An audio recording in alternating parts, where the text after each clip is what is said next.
Welcome back. This is episode 3, and today we're diving into the next chapter. Chapter 3, The Prenatal Self.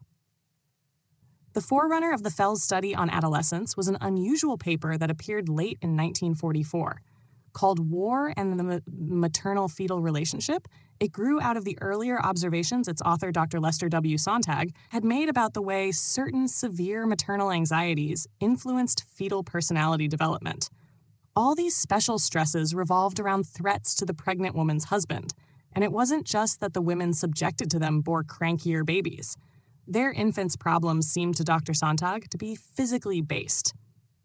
Now that the war had transformed what in peacetime were occasional fears of danger into a daily reality for hundreds of thousands of pregnant women with soldier husbands, he was concerned about the well-being of the children these war mothers were carrying. He suspected those intense maternal anxieties might physically alter a child's emotional regulators in utero. And, because of that, many of their babies would behave differently, perhaps more unstably, than infants born in better times. Today, Dr. Sontag's paper appears remarkably prescient, largely because he correctly foresaw that stresses which increase maternal neurohormonal production, such as the threat to a husband, do heighten a child's biological susceptibility to emotional distress. The upsets of such a youngster grow not only out of the psychological consequences of anxiety, but also out of physical ones. Usually, one factor is as important as the other in determining the tone and direction of a mind.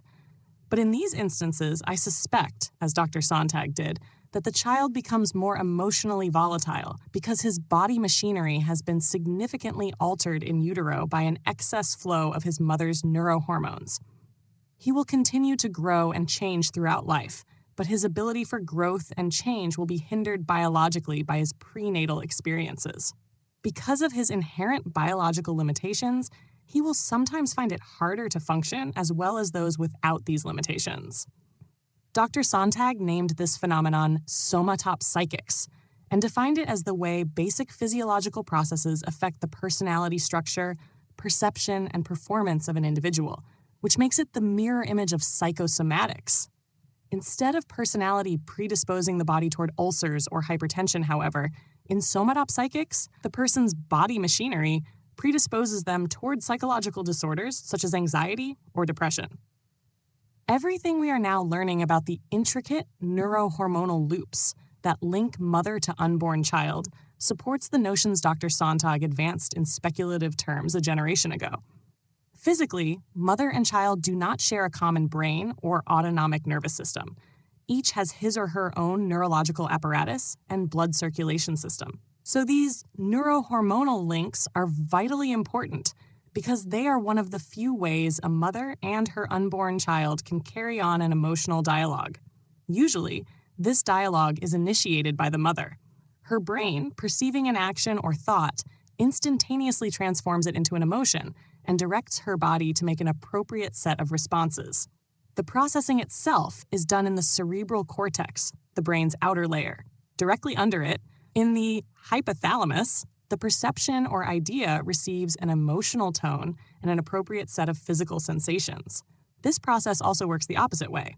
A sensation, for example, pain coming from the arm, will be translated first into an emotion, say fear, in the hypothalamus, and a millisecond later into a thought, my arm is broken, in the cerebral cortex. All the actual sensations we associate with states such as anxiety, depression, and excitement start in the hypothalamus. But the actual physical changes emotions produce are created by the two centers it controls, the endocrine system and the autonomic nervous system, or ANS. In a pregnant woman who suddenly becomes frightened, the hypothalamus orders the ANS to make the heartbeat faster, pupils dilate, palms sweat, and blood pressure rise. Simultaneously, the endocrine system is signaled to step up neurohormone production. Flooding into the bloodstream, these substances alter the woman's body chemistry, and ultimately her unborn child's as well. I've used fear as an example, but this process can be triggered by any number of other emotions, which, if intense and ongoing, can alter the unborn child's normal biological rhythms. One way this happens is by creating an emotional predisposition to anxiety. This is more a psychological than a physical process. and we'll look at how it occurs a bit later. Another more serious way is by creating a physical predisposition to anxiety through an alteration in the body's emotional processing centers. Exactly at what point the fetal brain and nervous system are most vulnerable to overflows of stress-related maternal neurohormones, we do not know, nor do we yet understand precisely the kinds of changes those neurohormones produce. However, recent evidence indicates that the fetal hypothalamus and its outposts in the body may be particularly vulnerable. This is significant because, as we have seen, the hypothalamus is the body's emotional regulator. If a child's hypothalamus gets set too high or too low, it or the mechanisms it controls, such as the endocrine and autonomic nervous systems, will not operate properly. The evidence supporting the notion of hypothalamic vulnerability takes two forms: direct and indirect. In the latter category falls a report from a team of Columbia University investigators who measured the effects of famine in utero. What makes their report relevant to our discussion is that it shows how, at critical stages in pregnancy, an outside factor influences hypothalamic formation. Among other things, the hypothalamus regulates our food intake. The Columbia team studied the physical records of Dutch women and their sons who had been subjected to famine. Severe overweight problems turned out to be common in the group. The degree of susceptibility depended largely on the developmental stage the men, then still unborn babies, were in when famine struck.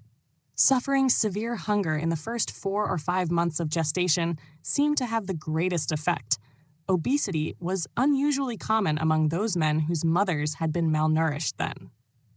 The team concluded that nutritional deprivation in that period affects the setting of the hypothalamic areas regulating food intake and growth. Direct evidence of the influence of stress on hypothalamic development comes from a new Finnish study. All its subjects had lost their fathers either while in utero or shortly after birth. It was this difference that interested Dr. Matti Huttunen and Pekka Niskanen. Obviously, a husband's death puts great stress on a woman, which is automatically transmitted to her child. What the researchers wanted to know was when the effect of that stress would be greatest, before or after birth. One look at their subjects' histories gave them an answer.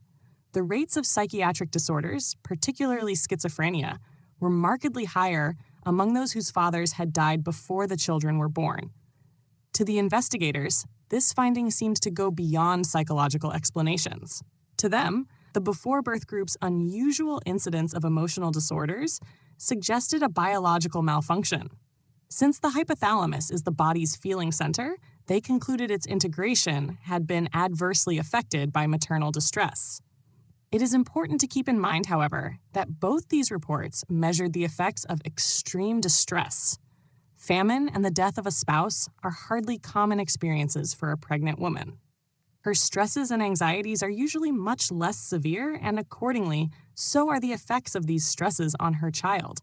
These more subtle stresses may result in a child who will eat poorly, cry a lot, be cranky, and have loose stools. He is usually diagnosed as colicky. I suspect such behavior is related to minor stress-induced flaws in the child's hypothalamus and ANS. Simply put, the hypothalamus and the ANS keep our internal environment working smoothly and efficiently without any conscious effort on our part. If I start running or doing heavy work, this system automatically adjusts my breathing rate. If I walk into a hot room on a cold day, it makes the necessary corrections in my body temperature.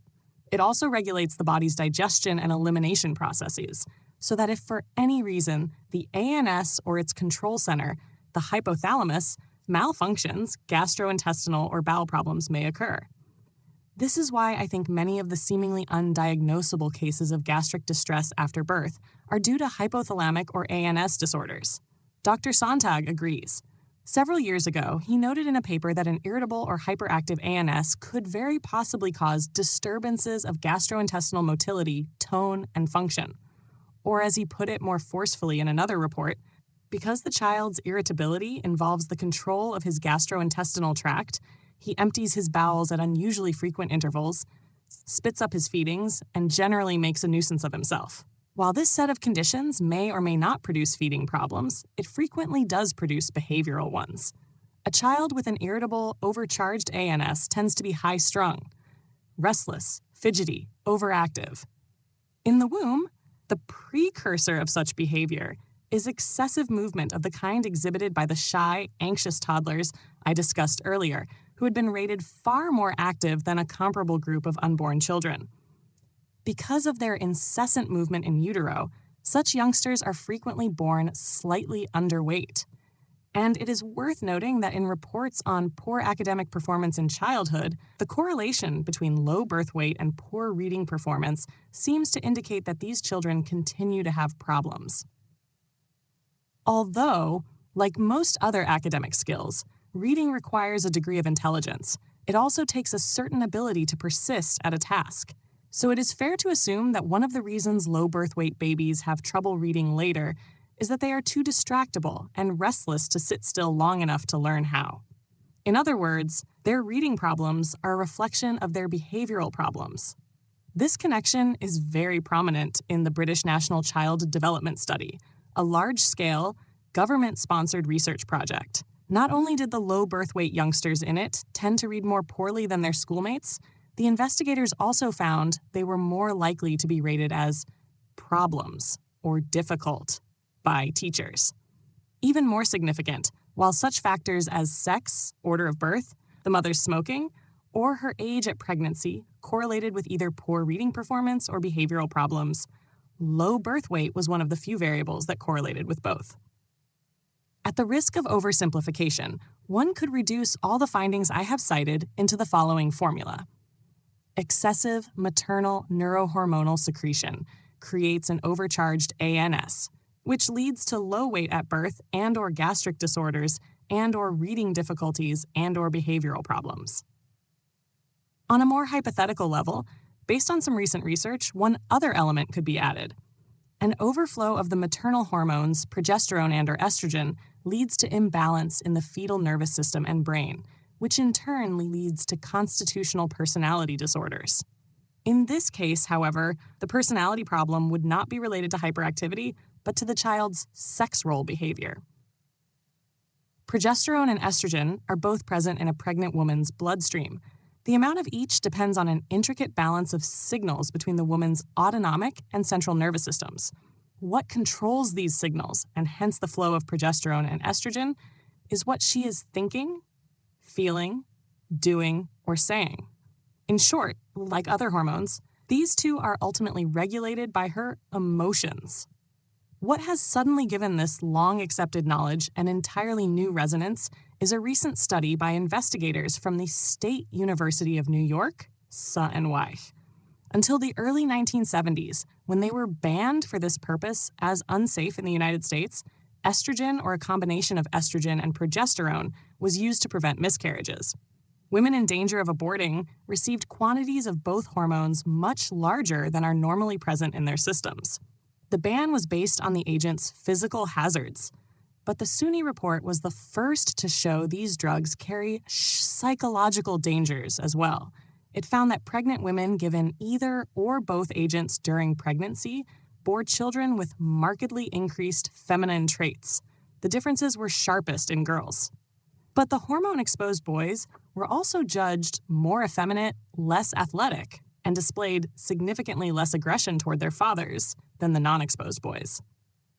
Another interesting finding in the male group was the link between type of dosage and behavior. Boys exposed to a combination of estrogen and progesterone had more female traits than those exposed to estrogens alone. But one of the researchers is quick to caution that what the team found were shifts in temperament, not behavior disorders. Furthermore, women in danger of aborting received quantities of both hormones much larger than is normally present in their systems. Still, these findings demonstrate what I have been arguing all along. Exposure to excessive amounts of specific maternal hormones produces specific organically based personality changes in an unborn child. In this instance, hormones came from an outside source. In most others, they come directly from the mother.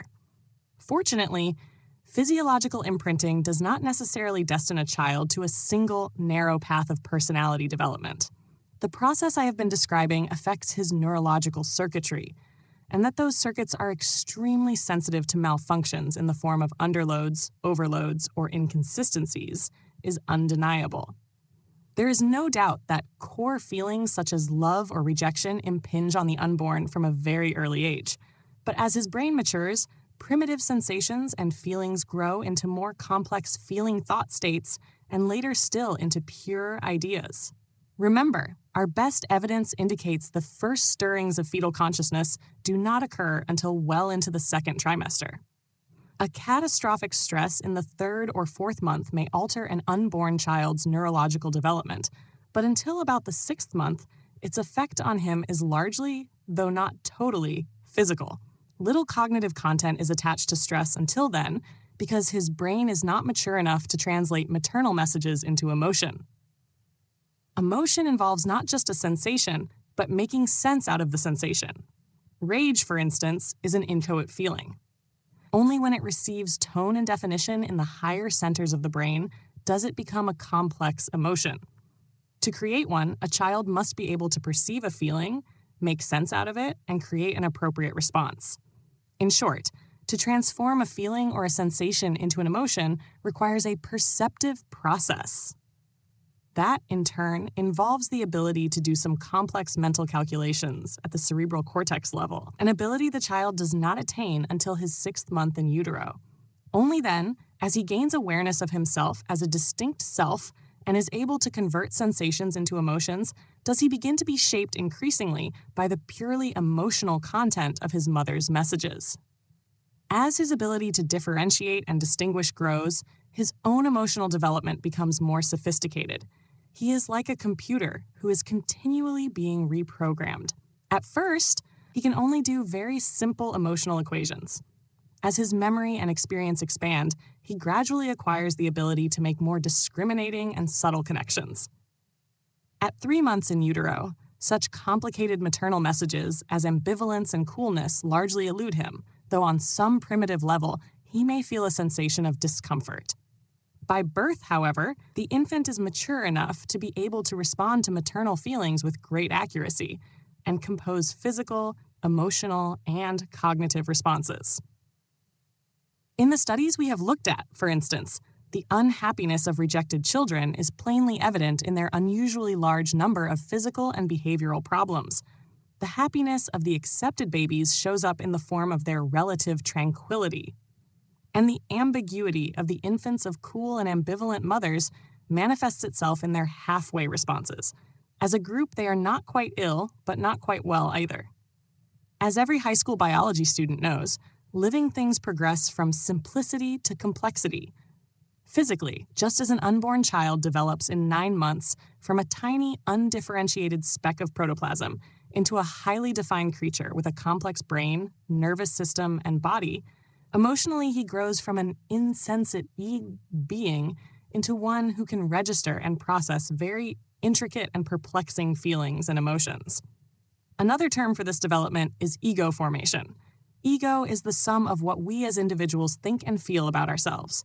Our strengths, drives, desires, vulnerabilities, and insecurities all go into shaping the distinct I that is each of us. As soon as a child is capable of remembering and feeling, in other words, of being marked by experience, his ego is forming.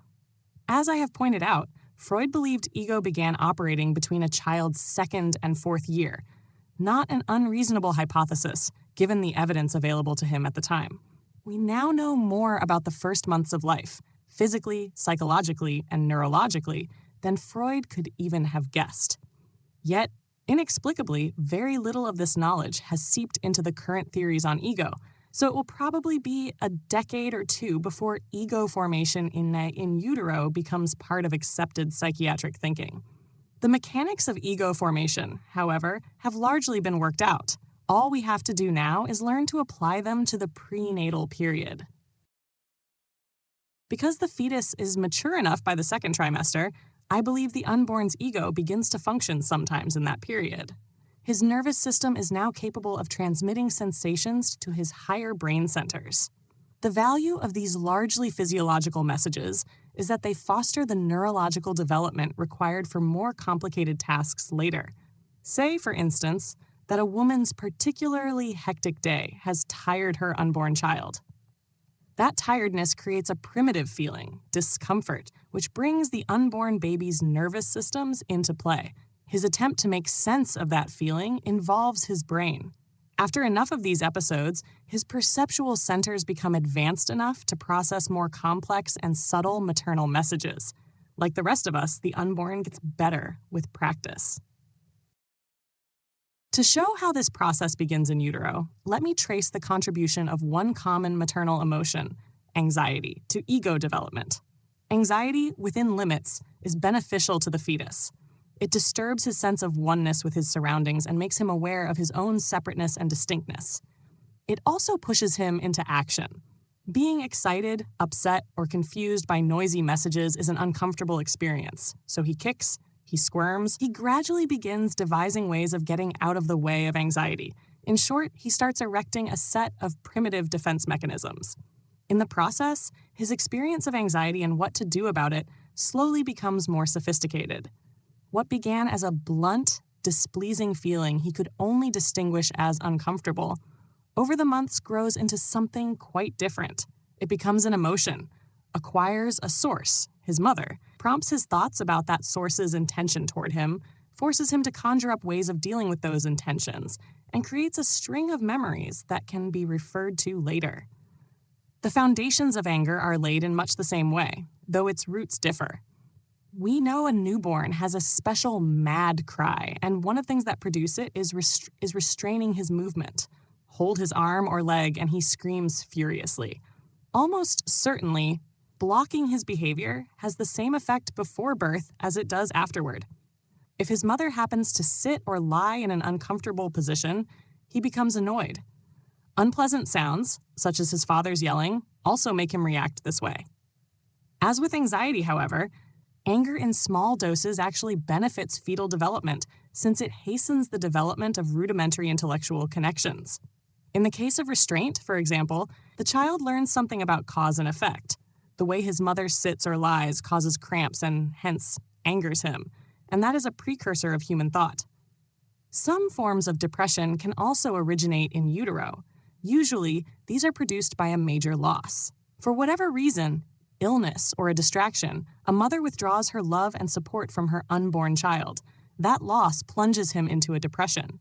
You can see the after effects of this in an apathetic newborn or a distracted 16-year-old. For like other emotional patterns set in utero, depression may plague a child for the rest of his life. This is why treating infant depressions has recently become one of psychiatry's chief priorities. Moreover, such feelings as depression, anger, and anxiety contribute to the growth of consciousness and self-awareness. Dutch psychiatrist Leetert Pierbolt's elegant formulation of this process is seeing is the interruption of vision, and that is not only a beguiling, but also a particularly apt metaphor, since the child's normal state in the womb is like vision, blank and unfocused. Seeing, in Pierbolt's formulation, is what happens when an outside intrusion suddenly disrupts this fetal serenity.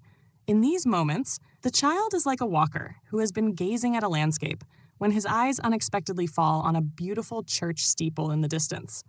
Just as the sight of the steeple suddenly attracts the walker's attention, produces an unusual feeling, awe in him which leaves a memory, so an outside intrusion forces the child out of his blankness, concentrates his attention, elicits an emotional response, and, as all unusual or exceptional incidents do, produces a memory trace.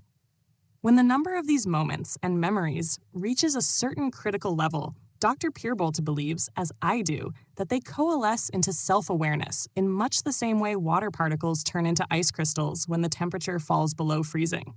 This theory, like all good theories, makes sense of many seemingly disparate facts in ego formation. Dr. Pierbolt's construction not only explains how the I forms in utero, but the role a mother's emotions play in shaping that I.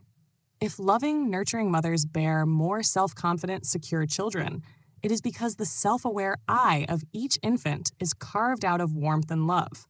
Similarly, if unhappy, depressed, or ambivalent mothers bear a higher rate of neurotic children, it is because their offspring's egos were molded in moments of dread and anguish. Not surprisingly, without redirection, such children often grow into suspicious, anxious, and emotionally fragile adults. Dr. Paul Bick, a West German physician and pioneer in the use of hypnotherapy, recently treated a man who fit that description perfectly. The man complained of severe anxiety attacks accompanied by hot flushes. To uncover their source, Dr. Bick put the patient into a trance. Slowly moving back across the months he had spent in the womb, the man recalled particular incidents, always describing them in a calm, level voice until he reached his 7th month. Then, suddenly his voice tightened and he began to panic. Clearly, he had arrived at the experience that had become the prototype for his problem. He felt terribly hot and afraid. What caused this? The patient's mother supplied the answer a few weeks later. During a long and anguished conversation, she confessed she had attempted to abort him in her 7th month of pregnancy by taking hot baths. What we know about fetal behavior in utero also fits Dr. Pierbolti's formulation. If, in the months prior to birth, the child's behavior grows increasingly more sophisticated and directed, it is because a conscious I is now guiding it, supported by and drawing from a growing memory bank. On some level, all emotional conflicts grow out of memories, whether the recollections are conscious ones or, as is more often the case, unconscious. Dr. Bick's patient, for instance, did not remember the source of his anxiety attacks, but that did not make the terror that sprung from that source any less real. More than 2 decades later, his behavior was still being guided by a submerged but potent prenatal memory.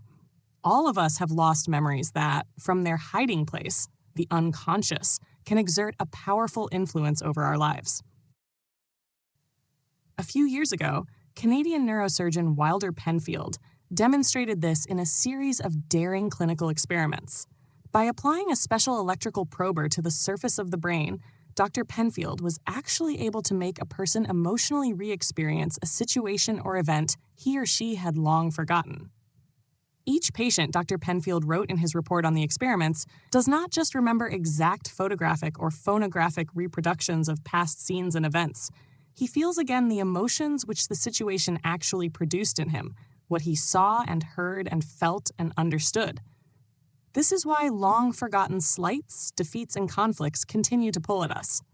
Even our most deeply buried memories have emotional resonances, which influence us in perplexing and often troubling ways. A story I heard from a colleague, Dr. Gary Mayer, illustrates this point. A gentle, insecure patient of his, whom I'll call Fred, had a startling recollection one day under medication. In the middle of a session, he suddenly began describing an enclosed room. He said he had been there for a while and was enjoying himself, but now the mood in the room was changing.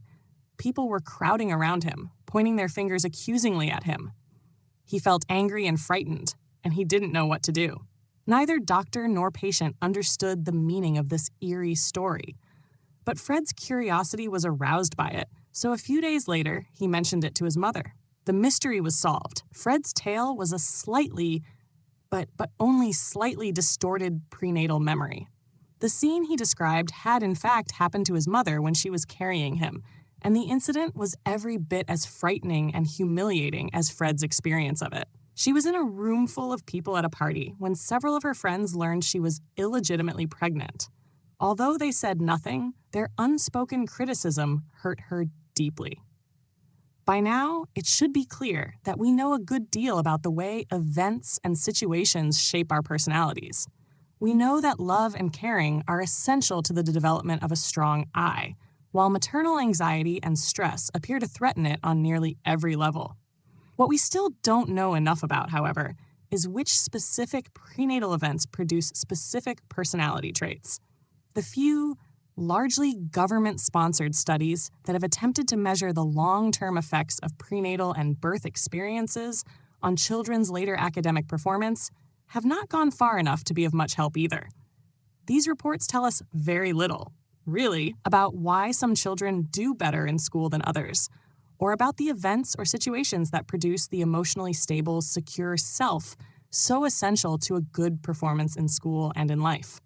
Nor, most crucially, do they tell us what part a child's prenatal and birth histories play in shaping or undermining the stability of that self.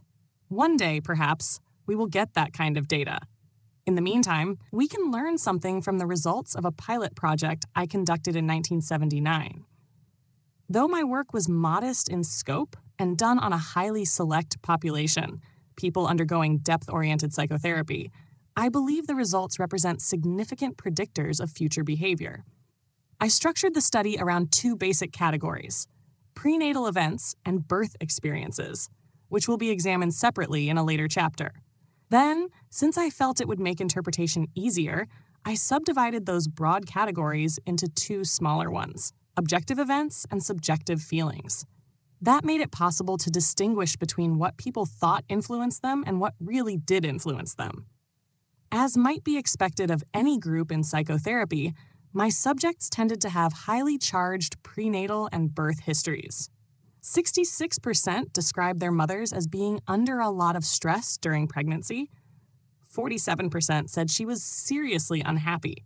Still, 55% said their mothers had been looking forward to motherhood, as opposed to 45% who reported a negative attitude. The ratios for fathers were only slightly narrower. 51% said their fathers wanted a child, 49% that they had not. Twice as many fathers preferred a boy to a girl. Since most of the subjects were born during the heyday of bottle feeding in the 1940s and 50s, very few had been breastfed. Only 16% reported having been put to their mother's breast after birth. The results from the subjective section were more enlightening. Peacefulness was the most commonly reported womb feeling, 43%, but it was followed very closely by anxiety, 41%. There was a high incidence of traumatic birth memories. Over 60% of the subjects said they had remembered feeling suffocated during birth, and well over 40% reported having either head, neck, or shoulder pain. Because of the unusual nature of the study group, I think these figures may be slightly distorted. A more normal group of individuals would probably have a somewhat lower incidence of damaging prenatal and birth memories. But one of the advantages of studying a therapy group is the magnification effect, which makes correlations sharper and easier to observe. For example, 75% of the subjects described themselves as introverts, and 65% said they presently felt angry, depressed, or anxious. This last set of numbers brings us to the real heart of the study, an analysis of the prenatal experiences that were at the root of their discontent. By far, the most critical factor was maternal attitude. The study data indicated a subject stood a much better chance of growing into an emotionally stable adult if his mother looked forward to his birth. A strong correlation also emerged between maternal disposition toward pregnancy and adult sexual functioning. Generally, the more positive a mother feels about childbearing, the more likely her son or daughter will grow to adulthood with a healthy, mature sexual attitude. It should be pointed out, however, that the best combination for personality development was a positive pregnancy attitude and getting a child of the desired sex. In both men and women, that combination produced less depression, less irrational anger, and better sexual adjustment. It says a great deal about our society that a man whose mother had wanted a girl only to get a boy suffered fewer appreciable long-term effects than a woman born to a mother who had wanted a boy. Like many other reports, mine also uncovered a strong correlation between maternal smoking and neurotic behavior, which isn't surprising, since, as we saw in the first chapter, smoking may predispose an unborn child to severe anxiety. The same negative correlation turns up with drinking, and though the physical effect of alcohol on the fetus is far more devastating than that of cigarettes, I believe, again, that what is being measured here is a psychological variable. The woman drinks more because she is disturbed, and it is her negative feelings that really harm her child. Unquestionably, one of the most fascinating correlations to emerge from my study was the link between subjective womb feelings and adult sexual behavior. We found that people who recalled being terrified in utero were markedly more unsure of themselves sexually and also more prone to sexual problems, while those who remembered the womb as a good and peaceful place were sexually better adjusted. I think this is because a person's sexual tastes are an expression of how he learned to feel about himself in utero. If this theory is correct, it means that what the study really measured here was not sexual attitudes so much as the things that shape them. Presumably, a person who defines himself as outgoing and well-balanced generally will define himself that way sexually, while someone whose self-definition is colored by anger and resentment will bring those traits to his sex life.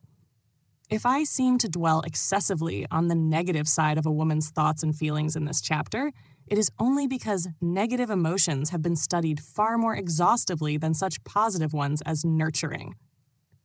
I am afraid we physicians sometimes manifest an overly energetic interest in the morbid and pathological at the expense of the healthy and life-sustaining. A change of emphasis is now in order. My study uncovered several aspects of maternal feeling. For example, wanting a child and getting the boy or girl desired, which produce positive psychological benefits. Certainly, there are many, many more such traits, and in the next chapter we will see how the unborn child benefits from them. Chapter 3 is now complete. That's it for today's episode. Stay tuned for the next one. Until then, take care and see you soon. Thank you for listening.